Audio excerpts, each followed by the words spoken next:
जीत ले हम सारी दुनिया। बीच हमें आज बोने दो, रोज उसे थोड़ा बढ़ने दो। छू लेंगे आकाश हम, मन के विचार हकीकत बने। सिद्धि फल से आनंद देंगे, कोशिश कर बढ़े, सोच बुलंद करे।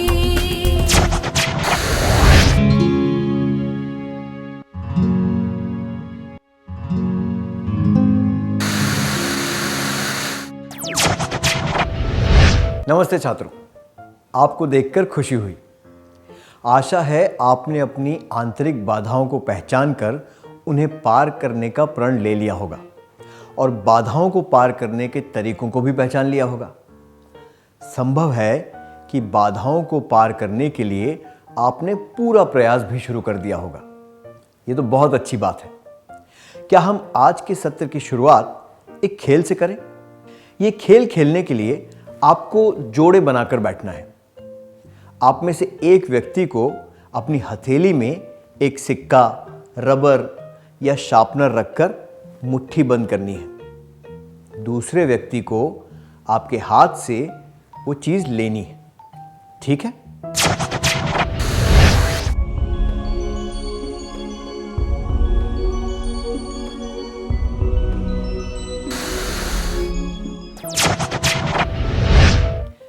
क्या आप दूसरे व्यक्ति के हाथ से वो चीज ले पाए? आप में से कुछ लोग वो चीज ले पाए और कुछ लोग नहीं ले पाए, है ना? क्यों नहीं? आप बड़ी सरलता से उस व्यक्ति को अपनी मुट्ठी खोलने के लिए कह सकते थे और उसके हाथ से वो चीज ले सकते थे। खेल का नियम यह था कि आपको वो चीज लेनी है। ऐसा कोई नियम नहीं था कि आपको वो चीज बलपूर्वक लेनी है। नियम में हमने ये भी नहीं कहा था कि आप वो चीज मांग नहीं सकते। ये कितना आसान था, है ना? कभी कभी हम कुछ काल्पनिक बाधाएं बना लेते हैं, जबकि वास्तव में कोई बाधा होती ही नहीं।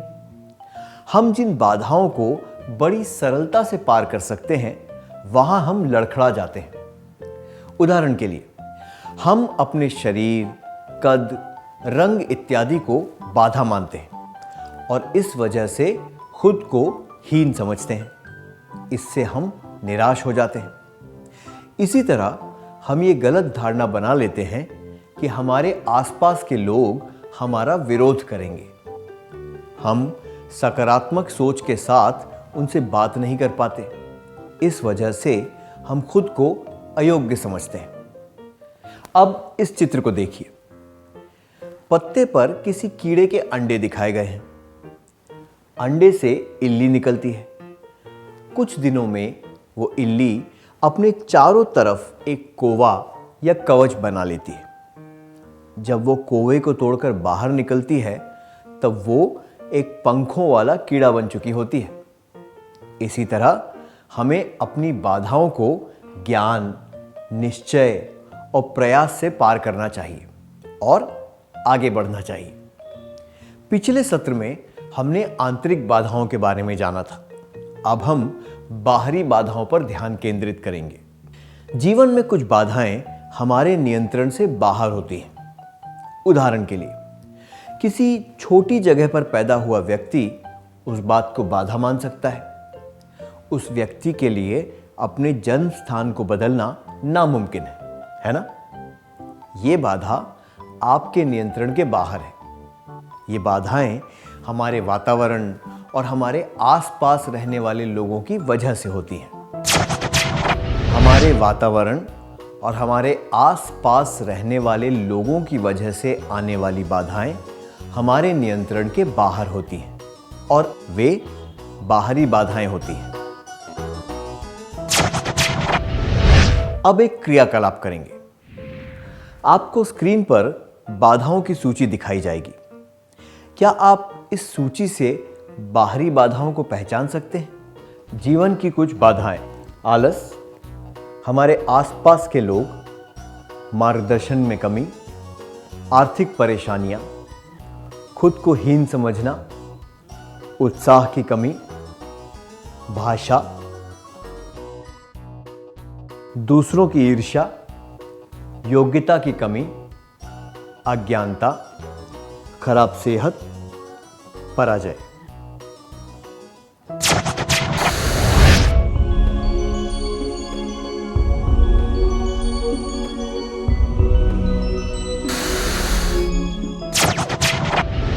बहुत बढ़िया।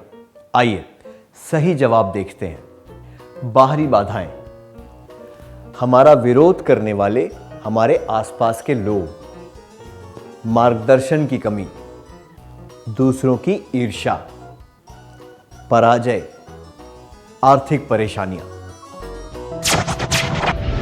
अब हम सीखेंगे कि इन बाधाओं को एक एक करके पार कैसे किया जा सकता है। सबसे पहले हमारे आसपास के लोगों के बारे में बात करते हैं। इंदु का भाई उसकी सब बातों का विरोध करता रहता है। अगर वो चित्र बनाती है तो वो कहता है आजकल डिजिटल फोटो का जमाना है, चित्र बनाना बेकार काम है। अगर वो फोटोग्राफी सीखना चाहती है तो वो कहता है ये एक महंगा शौक है। क्या आप दोनों इस परिस्थिति को अभिनय द्वारा दिखा सकते हैं?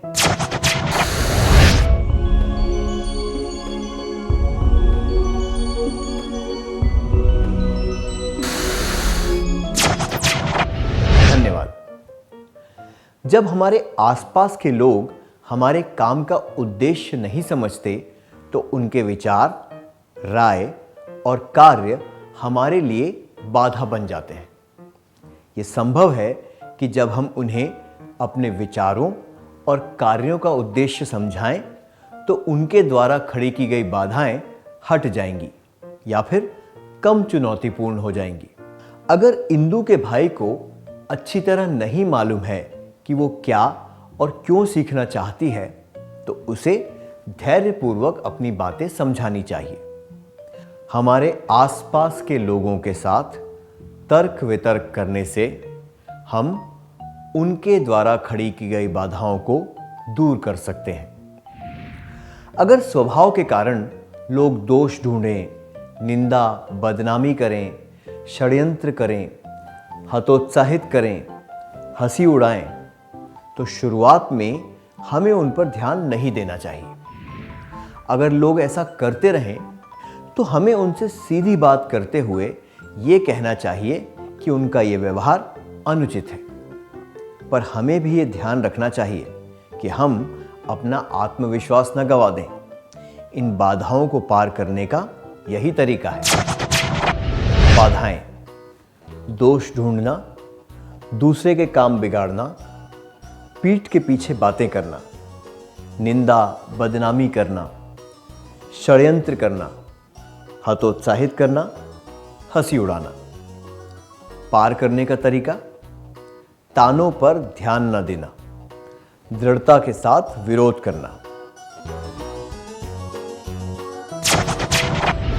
आपके आसपास के लोग आपके लिए कौन सी बाधाएं पैदा करते हैं? आप उन बाधाओं को पार करने के लिए क्या करेंगे? क्या आप इसके बारे में अपने करीबी मित्र को बताएंगे?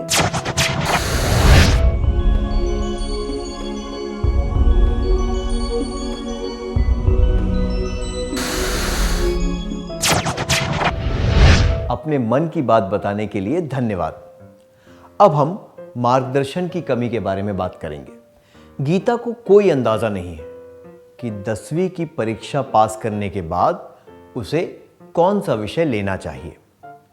उसके परिवार में ऐसा कोई व्यक्ति नहीं है जो उसका मार्गदर्शन कर सके। इस परिस्थिति को बदलने के लिए गीता को क्या करना चाहिए? पढ़ाई छोड़ देनी चाहिए? वही करना चाहिए जिसका उसे ज्ञान है, या फिर आवश्यक जानकारी जुटानी चाहिए? 1. पढ़ाई छोड़ देनी चाहिए। 2. वही करना चाहिए जिसका उसे ज्ञान है। 3. आवश्यक जानकारी जुटानी चाहिए।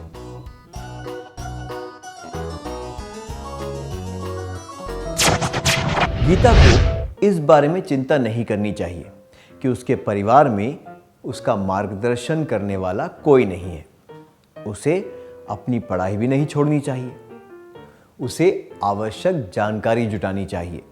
इस जानकारी से उसे मार्गदर्शन मिलेगा। उसे किसी व्यक्ति के मार्गदर्शन पर निर्भर होने की आवश्यकता नहीं है। उसे किताबों, अंतर्जाल और अन्य कई स्रोत से जानकारी मिल सकती है। वो मार्गदर्शन की कमी वाली बाधा को किताबों से, बड़ों से बात करके और अंतर्जाल की मदद से पार कर सकती है।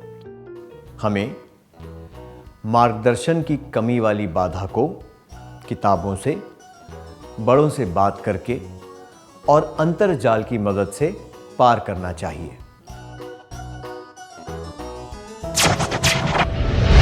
एक और क्रियाकलाप।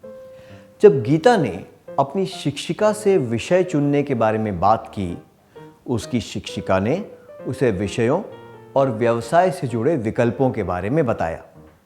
क्या आप दोनों इस परिस्थिति को अभिनय के द्वारा दर्शा सकते हैं?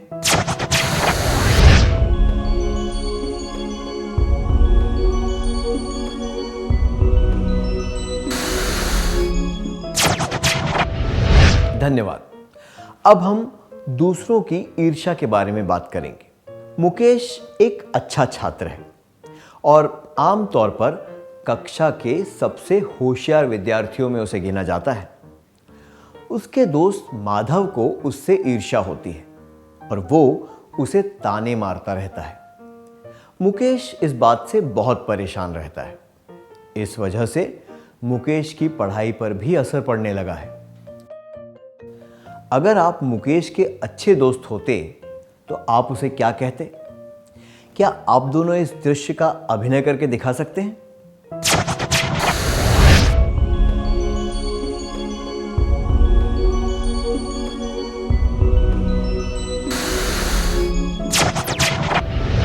धन्यवाद। दूसरों की ईर्ष्या के बारे में आप कुछ नहीं कर सकते, इसलिए उसके बारे में चिंता करने से कुछ हासिल नहीं होगा। सबसे उचित यह होगा कि आप उन बातों पर ध्यान न दें। हमें दूसरों की ईर्ष्या वाली बाधा को पार करने के लिए उनकी बातों पर ध्यान नहीं देना चाहिए। क्या किसी को आपसे कभी ईर्ष्या हुई है? आपने उस परिस्थिति का सामना कैसे किया? क्या आप इसके बारे में अपने करीबी मित्र को बताना चाहेंगे?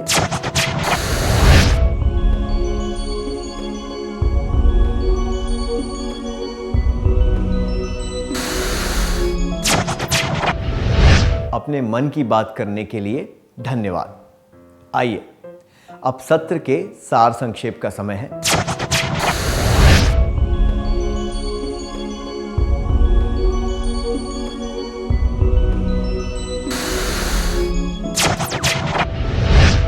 हमारे वातावरण और हमारे आसपास रहने वाले लोगों की वजह से आने वाली बाधाएं हमारे नियंत्रण के बाहर होती हैं और वे बाहरी बाधाएं होती हैं। हमारे आसपास के लोगों के काम, उनके विचार, उनकी ईर्ष्या, मार्गदर्शन की कमी, पराजय और आर्थिक परेशानियां कुछ बाहरी बाधाएं हैं। हमारे आसपास के लोगों के साथ तर्क वितर्क करने से हम उनके द्वारा खड़ी की गई बाधाओं को दूर कर सकते हैं। मार्गदर्शन की कमी वाली बाधा को किताबों से, बड़ों से बात करके और अंतर्जाल की मदद से पार करना चाहिए। दूसरों की ईर्ष्या वाली बाधा को पार करने के लिए उनकी बातों पर ध्यान नहीं देना चाहिए। इतनी अच्छी तरह सार संक्षेप करने के लिए धन्यवाद। क्या अब हम थोड़ा गृह कार्य लिख लें ताकि ये बातें हमें अच्छी तरह याद रहें?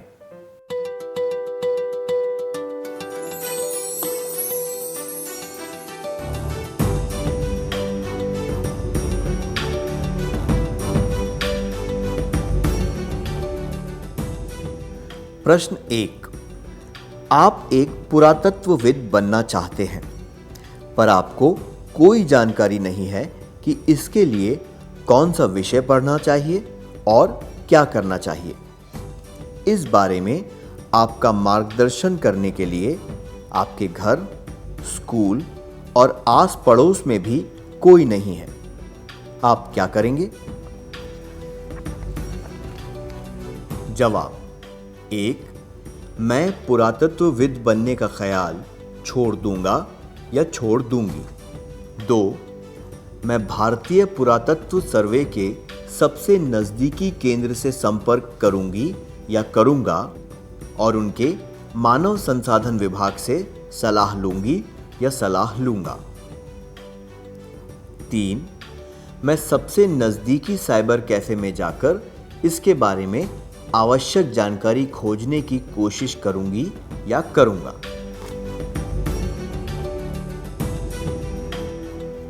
प्रश्न 2. जयंत को आपकी तरक्की से ईर्ष्या है और वो आपके बारे में झूठी अफवाहें फैलाता रहता है।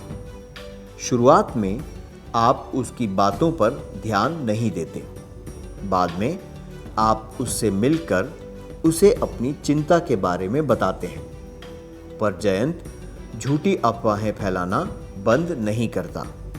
आप क्या करेंगे? जवाब: 1.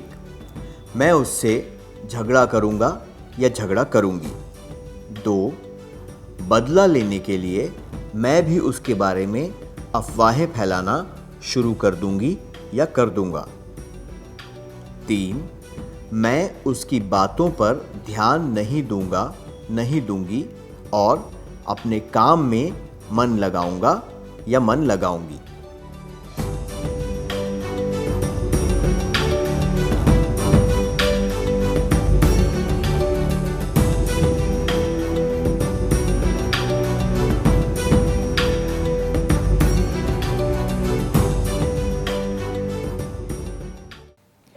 क्या आप अगली बार आने से पहले ये कार्य पूरा करके लाएंगे? तब तक के लिए अलविदा।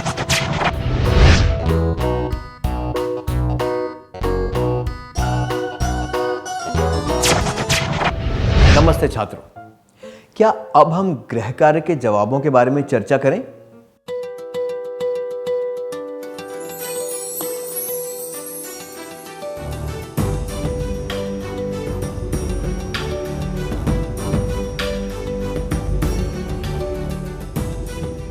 प्रश्न 1.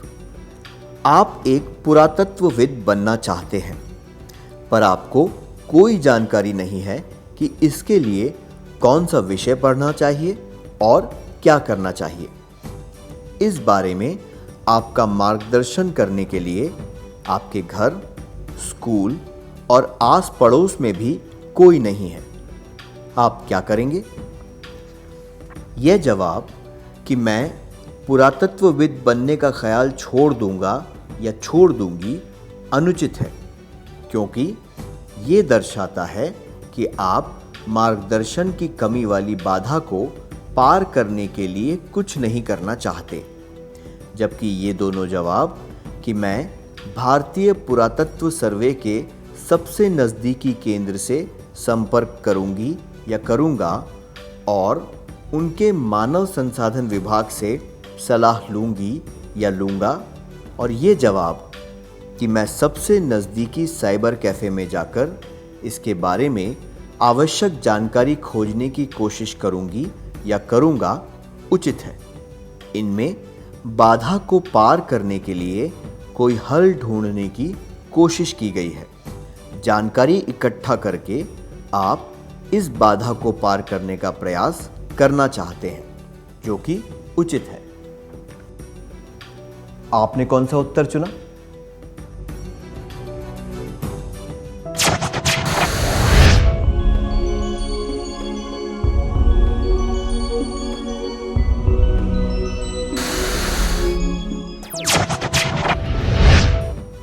प्रश्न 2.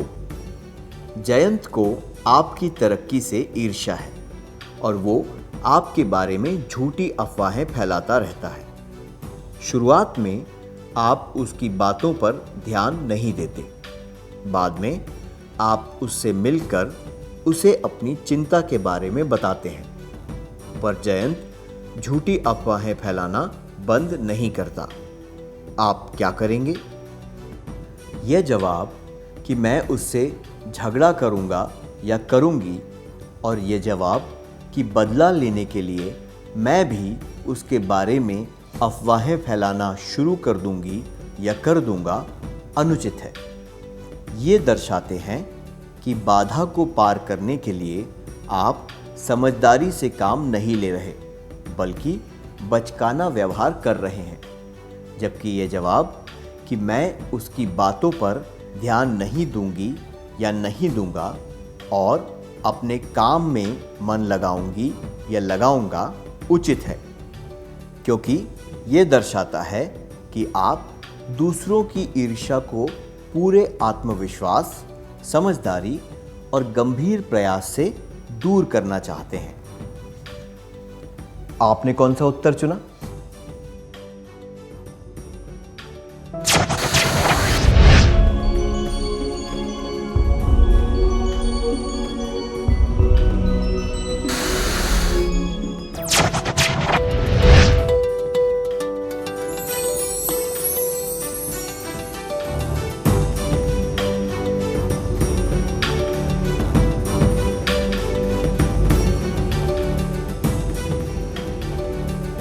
जिन विद्यार्थियों के जवाब सही थे उन्हें बधाई हो। क्या अब हम अगला सत्र शुरू करें?